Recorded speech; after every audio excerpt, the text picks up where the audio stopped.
All right, so that was President Donald Trump there with his acceptance speech, running for the presidency of the United States of America, yet again stating that he, in his second term, intends to make America greater than ever before that it has been in the past. And as expected, he touched upon several things, and this, of course, is the fireworks that was promised as soon as Donald Trump has ended his speech. That has now gone up. And it's an important speech. Many have dubbed it as perhaps the most important speech that Donald Trump has given in his life. He touched upon several aspects of his presidency. He, as was expected, launched a scathing attack on his rival, Joe Biden, the man that he'll be taking on in the election slated in the month of November. Now, it remains to be seen as to how the American public, of course, views all of this. Now remember, this is an election that is taking place at an extremely difficult time. 6 months ago, things were very different. But in the aftermath of the outbreak of the coronavirus pandemic, many people would, of course, think that that has hampered the chances of Donald Trump getting re-elected. But how is the American public viewing all of this? The polls suggest that Joe Biden, of course, is ahead. Donald Trump said that, look, Joe Biden, if he had been in power, would have actually made America fare far worse than what has happened under his tenure in the last 6 odd months in his handling of the coronavirus crisis. He also went on to state that if Joe Biden had been around, the coronavirus crisis would have been a much bigger problem. And that is something that the American people will, of course, go on to judge him on. And he also very briefly touched upon the unrest of the racial fault lines that is unfolding in the United States of America.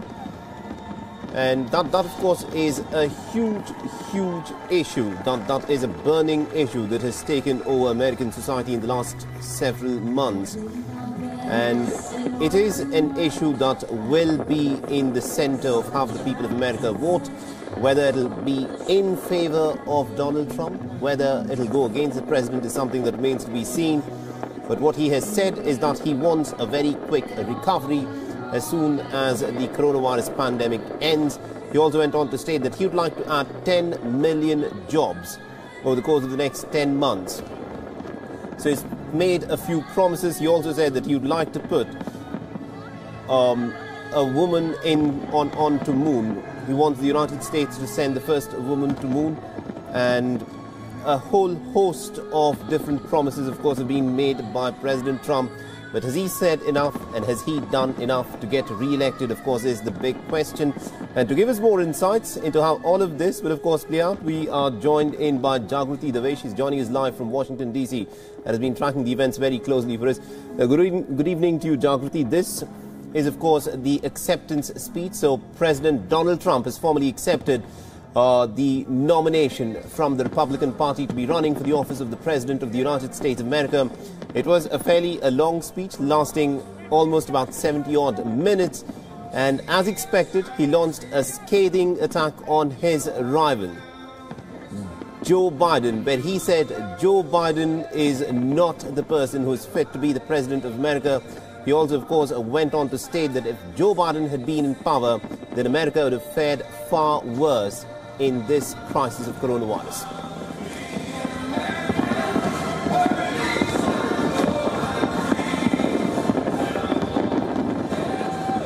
Attacking his rival, Joe Biden. He said that Joe Biden is not the savior of America's soul. He is the destroyer of America's jobs. And if given the chance, he will be the destroyer of American greatness.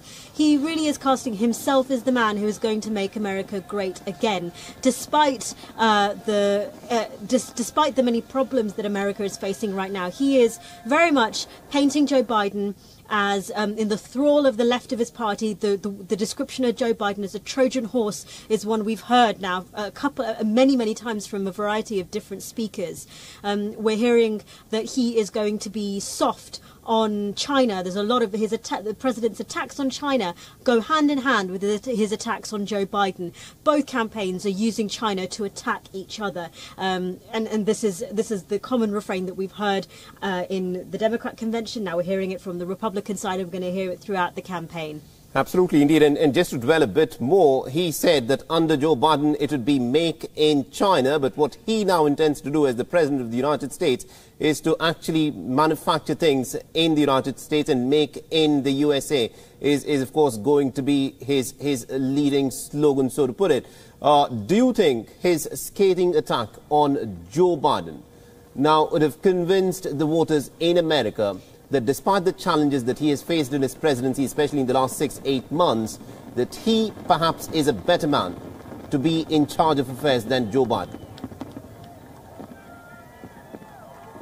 Well, this claim that the president is pushing the made in the US and Biden is all about made in China. I mean, this bringing back manufacturing back to the US or developing US manufacturing, again, is something that both campaigns are working on. Joe Biden launched his sort of economic pledge, economic plan, which also is sort of a kind of a rival to President Trump's America First strategy. And so again, there are actually interestingly many parallels that both campaigns are working on, and they're using similar arguments, again, like the attacks on China and the focus on US manufacturing, to try and draw in American voters. It just remains to be seen which argument the voters believe in, which party the voters believe are going to fulfill that pledge most effectively.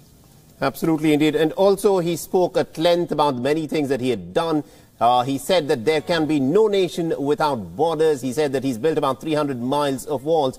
And, you know, how much of an impact is this likely to have on the American psyche? Because remember, one of the things that he had made a huge issue during his first campaign was about building that wall with Mexico, but that clearly has not really materialized in the way that Trump would have wanted.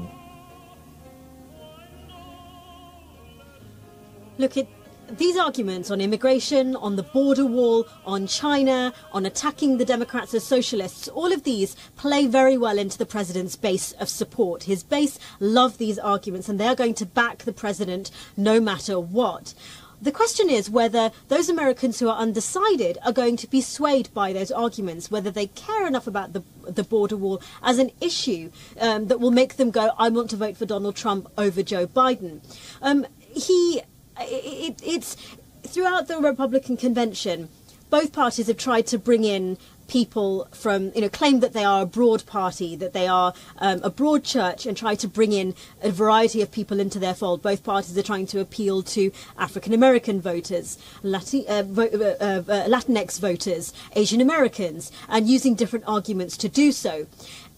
It will be interesting to see if these arguments that the president uses for his base can really reach out to the broader Republicans. Remember, there are many Republicans who have come out and said they cannot vote for Donald Trump, they will not vote for him, and that they are backing Joe Biden instead. Really significant Republican figures like former Secretary of State Colin Powell, for example. So, it depends on how many people like that and those numbers, whether that is going to make an impact or not when it comes to November's election. Absolutely, indeed. And one of the persons who's in fact been tweeting, even as the president was speaking, was his rival Joe Biden, where he said, remember, every example of violence Donald Trump decries has happened in his watch under his leadership during his presidency. He's quite clearly referring to the unrest that the United States is witnessing. Now, President Trump, when he gave his address, he said that he has done more for the blacks of America, for the African-American community, since any president since the time of Abraham Lincoln. What kind of resonance is this likely to have within the African-American community, especially considering the strained relations that we are looking play out on the streets of America? Yes, exactly. This is a refrain that President Trump, a comment that President Trump has repeatedly said. You must remember that Joe Biden has a lot of support from the African-American community. Indeed, they took him through the primaries when he had the really bad first start in the New Hampshire primaries and the Iowa primaries, where it looked like Joe Biden wasn't going to make it. It was in the states in the South and the African American communities there who really boosted his profile and actually kind of helped him to end up being the nominee for the Democratic Party. So that is something that the Republicans are clearly aware of. And we heard from a lot of African Americans voices who came out in support of Donald Trump, clearly to try and show that he does have some support in that demographic. And it'll be interesting to see how that resonates. Look, the protests, as much as they are about race, the argument that the president is making is really about the law and order. He is really pushing the fact that he is casting protesters as violent mobs, and he is saying that is happening because of Democrat lawmakers in those states and cities who are failing to control these protests. And now Joe Biden tweeting is using the Democratic argument, which is to say, well, these protests are happening in Donald Trump's America. He is responsible for the violence. He is responsible for the divisions in the country, and this is the point of tension between the two. And how to address these protests and how to address the racial unrest at the heart of the protests and the issue of police's use of excessive force. These are issues that are playing out in the conventions and are playing out in the campaign. Here, the president is pushing his party and his position as the president of law and order, as the party of law and order. He has squarely backed the police and trying to claim that the Democrats are going to adopt policies such as defunding the police, even though Joe Biden says he doesn't support those kinds of policies. So this is a real key issue that both parties are having to grapple with and try to convince voters to back them on the way they are going to handle it. Absolutely, indeed. Do continue to stay on with us. It is a big night in the United States. This is an election that's been described as the point of inflection. The ceremony at the White House still continues. If we can, in fact, dip into some of what is happening at the White House, where President Trump has just concluded his speech.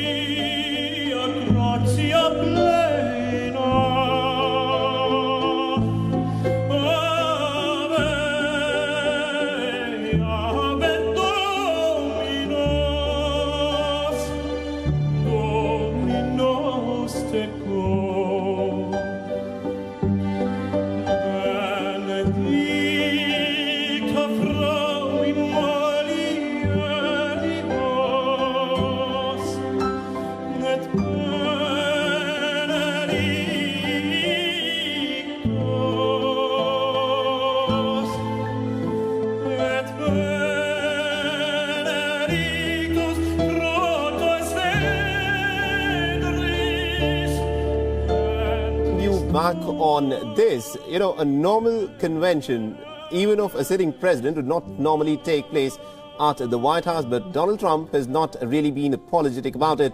He in fact went on to describe that the White House is actually for him his white home. Weigh in on how this controversy of holding this convention is in fact playing out in the United States.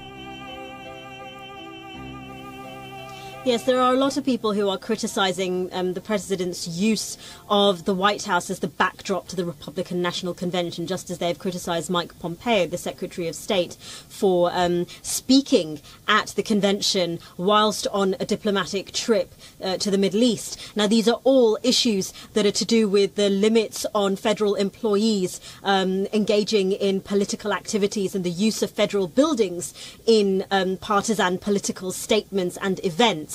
And there are questions being asked about the ethics behind this. So, of course, Democrats have latched onto this and are hugely, hugely critical, with Democrats having launched an investigation into Secretary of State's Mike Pompeo's appearance as a sitting Secretary of State at a political conference. So, I mean, it'll be, in terms of the setting, I mean, it'll be interesting to see if ordinary voters pick up on this as an issue and whether they are worried or concerned about this in the way that Democratic lawmakers are. But certainly the president's critics have really picked upon this and just as an expression of how unprecedented it is to see the White House in the backdrop of a party convention. Absolutely, indeed. And lastly, perhaps President Trump's first tenure will be judged on whether he's actually succeeded in making the lives of Americans better.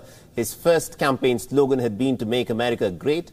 Now, for the second campaign, for his second term in office, he's saying that he would like to make America greater than ever before it has been in the past, for which Joe Biden, of course, has put out a tweet where he said, and I'd like to quote that to you, Donald Trump promised to be the greatest jobs president God ever created.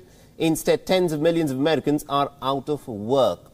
Now, Trump, while he spoke a little while back, said that he would like to create 10 million jobs over the course of the next 10 months. Is this, the economic track record of Donald Trump, especially in the aftermath of the coronavirus crisis and the lockdowns, is this going to be his biggest stumbling block to get re-elected? Well, President Trump, before the pandemic, was enjoying good figures, a good economy and good jobs figures. And this is something that he and the speakers at the convention have been using as an example of the president's record. So whenever they talk about how great things are going, they say, before the pandemic struck, this is how good things were. And so this is what the president wants to hark back to, the time that he is taking credit for a lot of the economic benefits, which some argue that actually the economic successes that Donald Trump enjoyed pre-pandemic were, at least in part, due to the successes of his predecessor. But President Trump taking the credit for it is saying, I did this and I can do it again. And that is an argument that he and his daughter Ivanka has made, many other people have made throughout, and that is a kind of a key talking point that we're going to hear time and time again.